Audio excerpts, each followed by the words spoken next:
Because as horrible as this tragedy was, as much destruction as they rained down upon Black Wall Street, as many Black people as they murdered and terrorized, this was the first time that they tried to destroy Black Wall Street, but they did not succeed.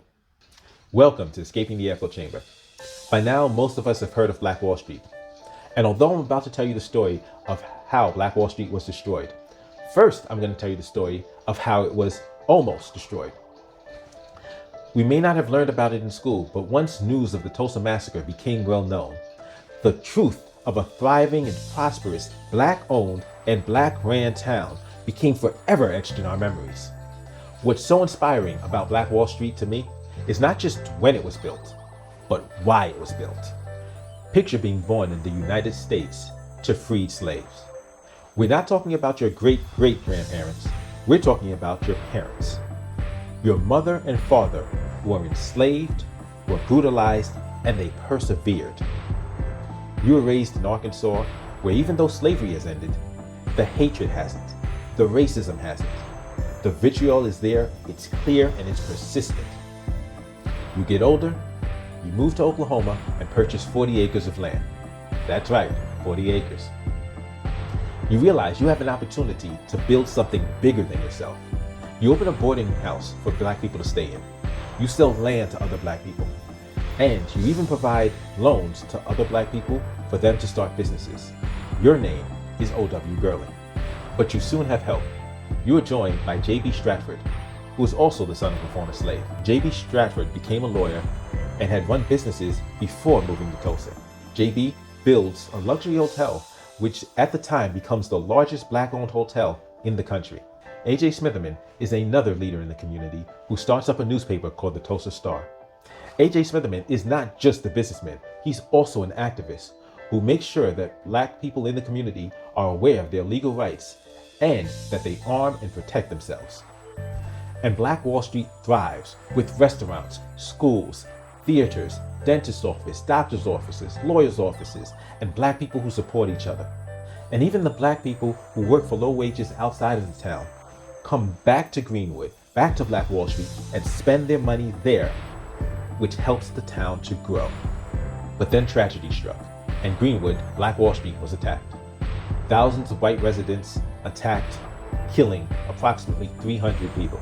Over 1,000 homes were burnt down, and hundreds of homes were looted without being set ablaze. Greenwood was even firebombed from the air, and after the dust settled, thousands of residents were put in internment camps. Remember, this is just the story of how they tried to destroy Black Wall Street. Because as horrible as this tragedy was, as much destruction as they rained down upon Black Wall Street, as many Black people as they murdered and terrorized, this was the first time that they tried to destroy Black Wall Street, but they did not succeed. Because the Black residents of Greenwood did not give up, they persevered, and they rebuilt Black Wall Street.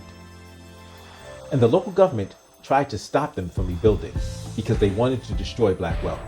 Some people started doing business from tents, and some people were rebuilding their houses at night so as to avoid detection. And despite interference from the government and private forces that wanted that land for themselves, Black Wall Street was rebuilt, and it continued to thrive for 45 years. Then the ultimate enemy revealed himself, because by 1970, Black Wall Street was gone. What the angry mobs couldn't destroy, the federal government did. The federal government passed several laws, including the Federal Highway Act of 1968, which allowed the government to do what the white mobs had failed to do 50 years prior. They built these highways and interstates right through and on top of Black Wall Street. Under the guise of urban renewal, they destroyed Black Wall Street, and they did it intentionally.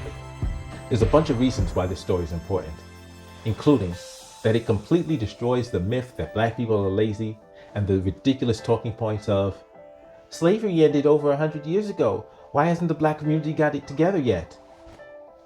We did build. We did prosper. We did thrive.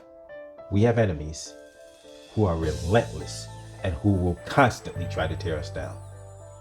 That's why it's important for us to know their tactics, to understand their tactics, and to defend ourselves against their tactics.